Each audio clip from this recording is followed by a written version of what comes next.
آپ کو یہ یاد رکھنا چاہیے کہ دنیا میں ہر ذمہ داری کے تقاضے ہیں اور وہ تقاضے پورے کرنے پڑتے ہیں۔ دنیا میں ٹھوکریں انہی کو لگتی ہیں کہ جو چلتے ہیں، جو پاؤں توڑ کر بیٹھ جاتے ہیں انہیں کبھی ٹھوکر نہیں لگتی۔ بھارتی تاریخ میں ایک ایسا نام جس نے کم سنی میں اپنی ذہانت و فطانت سے ملک و قوم کو حیران و شستر کر دیا۔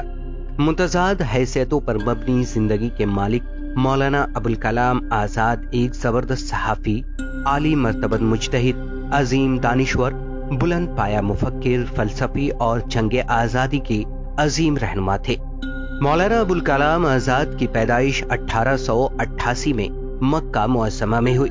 ان کا اصل نام محی الدین احمد تھا، مگر ان کے والد مولانا سید محمد خیر الدین ابن احمد انہیں فیروز بخت کے نام سے پکارتے تھے۔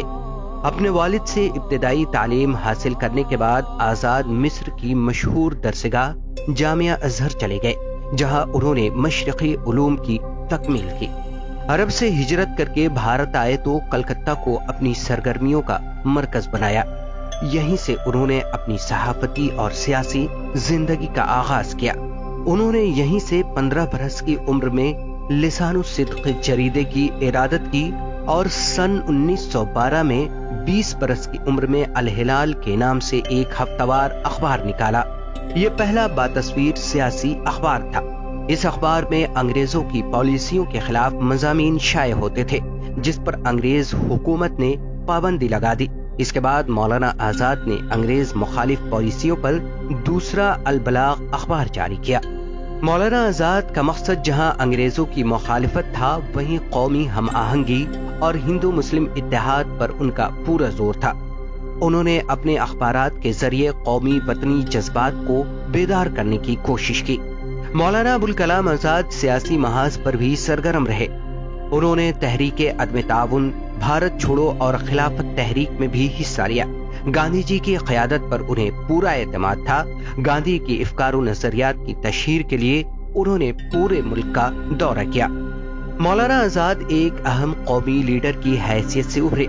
وہ کانگریس پارٹی کے صدر بھی رہے۔ تحریک آزادی کے دوران انہیں جیل کی مشقتیں بھی سہنی پڑی۔ بھارت کی آزادی کے بعد مولانا آزاد ملک کے پہلے وزیر تعلیم بنائے گئے۔ انہوں نے وزیر تعلیم کی حیثیت سے بہت سے اہم کارنامے انجام دیے۔ یونیورسٹی گرانٹ کمیشن اور دیگر تکنیکی، تحقیقی اور ثقافتی ادارے انہی کی دین ہے۔ مولانا آزاد صرف ایک سیاستدان نہیں بلکہ ایک صاحب طرز ادیب، بہترین صحافی اور مفسر بھی تھے۔ انہوں نے شاعری بھی کی، انشائیے بھی لکھے، سائنسی مضامین بھی تحریر کیے، علم و تحقیقی مقالات بھی لکھے، قرآن کی تفسیر بھی لکھی۔ غبار خاطر، تذکرہ، ترجمان القرآن ان کی اہم تصانیف ہیں۔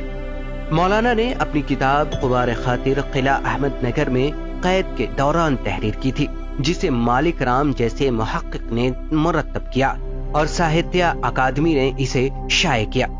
مولانا آزاد اپنے عہد کے خداداد صلاحیتوں کے مالک شخص تھے، جس کا اعتراف پوری علمی دنیا کو ہے، اور اسی ذہانت، لیاقت اور مجموعی خدمات کے اعتراف میں انہیں بھارت رتن سے نوازا گیا تھا۔ مولانا آزاد کا انتقال 2 فروری 1958 کو ہوا۔ اردو بازار جامع مسجد دہلی کے احاطے میں ان کا مدفن واقع ہے۔